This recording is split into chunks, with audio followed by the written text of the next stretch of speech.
गुरुर्ब्रह्मा गुरुर्विष्णु गुरुर्देवो महेश्वर गुरु साक्षात् परब्रह्म तस्मै श्री गुरवे नमः।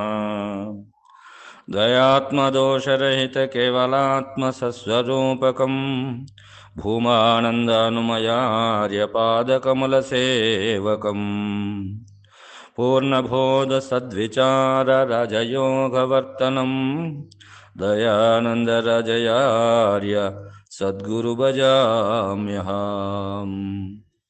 श्रीराजयोगिप्रियशिष्यम् अमलानन्ददीक्षितम् पंढरीनाथयोगेन्द्रं सद्गुरो ते नमो नमः। అచల సాంప్రదాయ పరంపరా గురువులందరికీ వందనములు. శ్రీ భూమానంద హనుమంత నిజదేశకేంద్ర సద్గురు ప్రభువరులచే విరచితమైన భూమానంద వాక్యత్రయములోని పరతత్వ ప్రకాశక కందార్థ ధరువులలో 8వ కందార్థమును మనము గురుమూర్తి కరుణచే మననము చేసుకుంటున్నాము. ఏమంటున్నాడు ఈ కందార్థములోనంటే, ఎరుకనగా ఏ వస్తువు ఎరకనగా ఎరకనగా ఏ వస్తువు ఎరకనగా ఎక్కడుంది ఎంతటిది అది, ఎరుకనగా ఏర్పడినదా ఎరుకనగా ఏమీ లేదా ఎరిగి చెప్పుమోరా, చెప్పితే మేము ఎరిగి ఒప్పెమోరా. మరుగు ఇదే మూల మాయాదులగూటకు గురుపుత్రుడైతేను గుట్టు తెలిసుంటేను మరిగి చెప్పుమోరా, చెప్పితే మేము ఎరిగి ఒప్పెమోరా అని ఇక్కడ పైకందార్థములో పరిపూర్ణము అచలము అని నిర్ధారణ చేసి ఎరక మరుపు అంటే ఏమో తెలియజేస్తున్నాడు కదా. మరి ఇక్కడ ఎరక అనగా ఏ వస్తువు, అది ఎక్కడ ఉంది, అది ఎంతటిది, అది మరి ఎరకనగా ఏర్పడినదా, మరి ఎరకనగా ఏమీ లేదా ఎరిగి చెప్పుము గురుపుత్రుడవైతే గుట్టు తెలిసి ఉంటే అని చెప్పి ఇక్కడ మనకు భూమానంద హనుమంత దేశకేంద్ర ప్రభువర్యులు సాంప్రదాయ గురుభక్త మండలిని అందరినీ కూడా మనందరికీ కూడా ప్రశ్న వేస్తున్నాడు. ఎందుకంటే ఇది గురుముఖత ఎరకనగా ఏ వస్తువో వస్తునిచ్చే పూర్వకముగా నీవు తెలుసుకున్నావా. కాబట్టి ఎరకనగా ఏ వస్తువు, అది వస్తువునిచ్చే పూర్వకముగా తెలుసుకున్నావా అంటే అది ఎరకనగా ఎక్కడుంది, అది ఎరకనగా ఏ వస్తువు అంటే దానికి మనకు ఏం చెప్పినారు పెద్దలు అని అంటే, ఎరక అనేటువంటిది అది ఏక వస్తువు కాదు.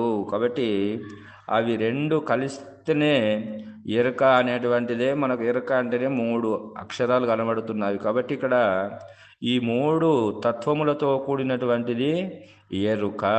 కాబట్టి ఈ బయలులో మరి బయలందు ఇది తోచింది కదా, తోచి మరి నీకు ఎట్లా అవ్వబడింది దాన్ని వస్తునిశ్చయంగా చెప్పేసి మనం విచారించినప్పుడు ఈ ఎరక అనేటువంటిది ఎలా ఏర్పడుతుంది అంటే, అక్కడ ఎండమావులు వలె ఆ ఎండమావులు ఎట్లా ఏర్పడినాయో అదేవిధంగా ఎరక ఏర్పడుతుంది అని మనకు పెద్దలు చెప్పినారు. అంటే ఎండమావులు ఎలా ఏర్పడినవి అని అన్నప్పుడు మరి ఆ ఎండమావులు అనేటువంటివి మరి ఒక వాయు తరంగముల మీద సూర్యుని యొక్క కిరణములు అవి రెండు కలిసినప్పుడు ఎండమావులు అనేటువంటి జల ప్రవాహము అనేటువంటిది కనబడింది. మరి మొదలు ఉన్నదా అంటే అది లేదు. అంటే ఇక్కడ ఈ జల ప్రవాహము, ఈ యొక్క వాయు తరంగాలు, ఈ యొక్క సూర్యుని కిరణాలు రెండు కలియడం వలన అక్కడ ఎండమావుల వలె జల ప్రవాహం అనేటువంటిది కనబడింది.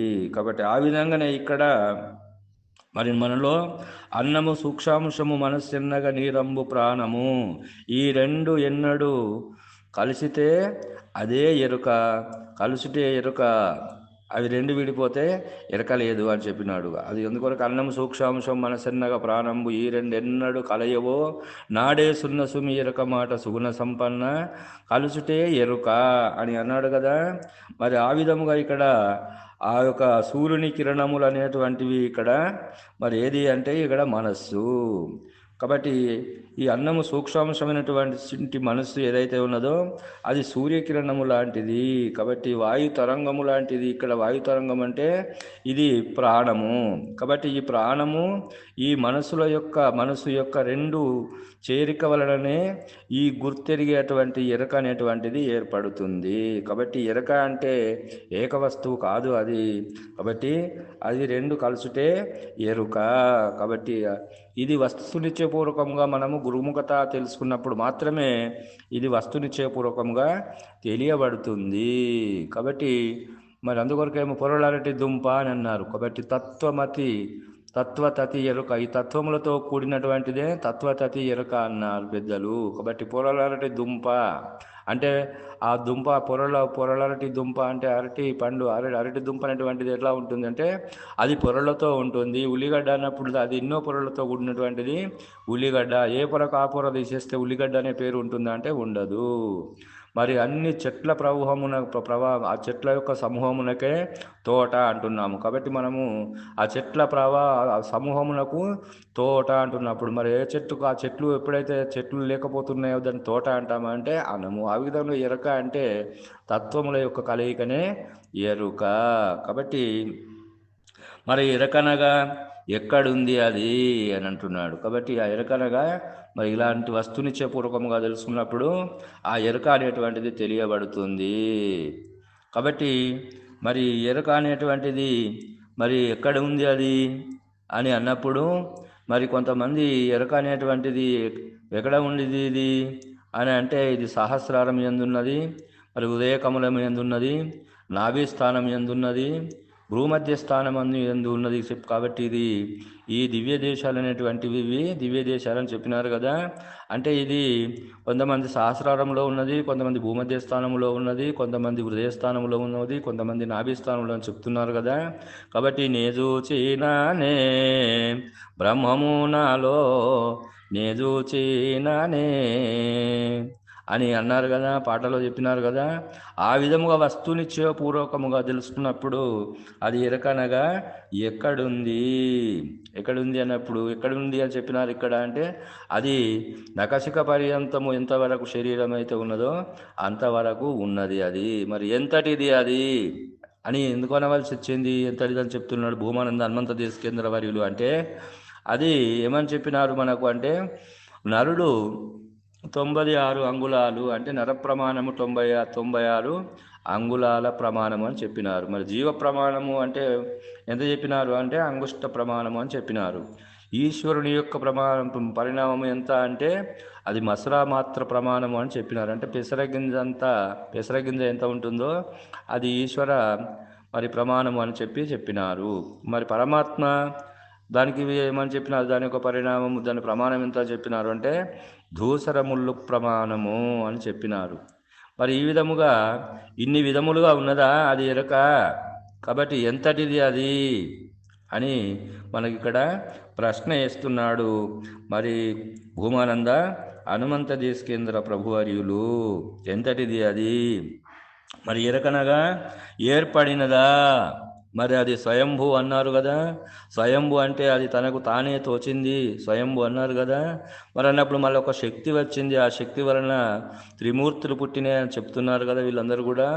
మరి ఎవరైతే సృష్టి మరి దీన్ని అన్వేషణ చేస్తున్నారో వాళ్ళందరూ ఒక్కొక్కరు ఒక్కొక్క రకంగా చెప్తున్నారు కదా. మరి అది ఎట్లా ఏర్పడింది, ఆ ఎరక అనేటువంటిది ఎట్లా ఏర్పడినది, ఎరకనగా ఏమీ లేదా, మరి ఆ ఎరకనగా మరి ఏమీ లేదా, మరి ఏమి లేకనే అదంతా కూడా మరి తనకు తానే తోచి నీ అంటున్నావు కదా. మరి తనకు తానే తోచి త్రిమూర్తులను సృష్టించి ఈ త్రిమూర్తుల ద్వారా సృష్టి స్థితి లయములు అనేటువంటివి జరుగుతున్నాయి కదా.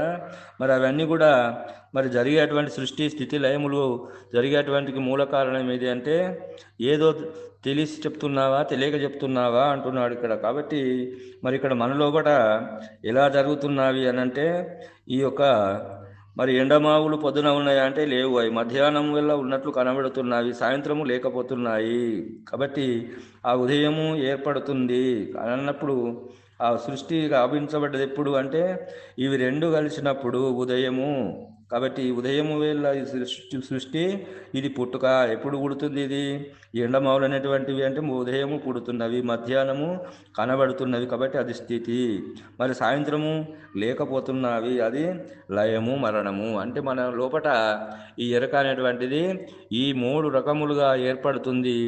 మరి స్థితి పోషింపబడుతుంది, కనబడుతుంది మధ్యాహ్నము, మళ్ళీ సాయంత్రము లేకపోతున్నది. అంటే మన లోపట అది సస్తుంది పుడుతుంది, సస్తుంది పుడుతుంది అనేటువంటి విధానం ఎప్పుడైతే నీవు గురుముఖత విచారిస్తున్నావో, సావు అనేటువంటి భయము నీకు అప్పుడు లేకపోతుంది. నేను రోజు సస్తున్నాను అనేటువంటి మాట నీకు ఎప్పుడైతే నిర్ధారణ అవుతుందో, అది మరి ఎట్లా లేకపోతుంది, ఎట్లా వస్తుంది, ఎట్లా ఏర్పడుతుంది, మరి ఎరకనగా ఏమీ లేదా, ఎరిగి చెప్పుమురా, చెప్పితే మేము ఎరిగి ఒప్పేమురా. ఈ విధముగా వస్తునిచ్చే పూర్వకంగా నీవు ఎరకని ఎరిగి ఇది ఎలా పరిణామం చెందుతుంది, ఏర్పడుతుంది, మరి ఎలా ఇది ఎంతటిది అది ఏర్పడి మరి ఏ విధముగా లేకపోతుందో నీవు ఈ మూలగుట్టు నీకు గురుముఖత నీవు తెలిసినట్లయితే అదే మరుగు.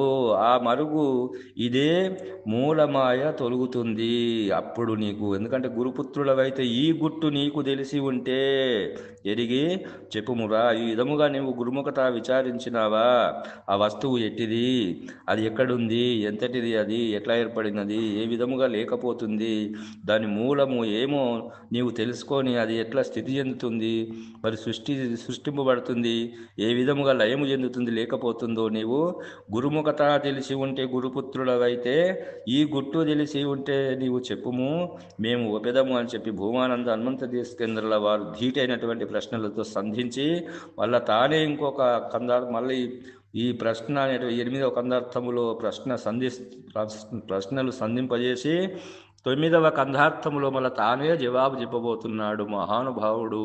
ఇదంతా మన గురు సాంప్రదాయ భక్త మండలందరికీ కూడా ఇది ప్రశ్నావళి అని తెలియజేస్తూ, ఆ విధముగా ప్రశ్న వేస్తూ తానే జవాబు చెప్తున్నాడని తెలియజేస్తూ ఇంతటితో ఈ కందార్థ భావాన్ని ముగిస్తున్నాను. జై బలో సద్గురు ప్రభు మహారాజుకు జై. సర్వం సద్గురార్పణం.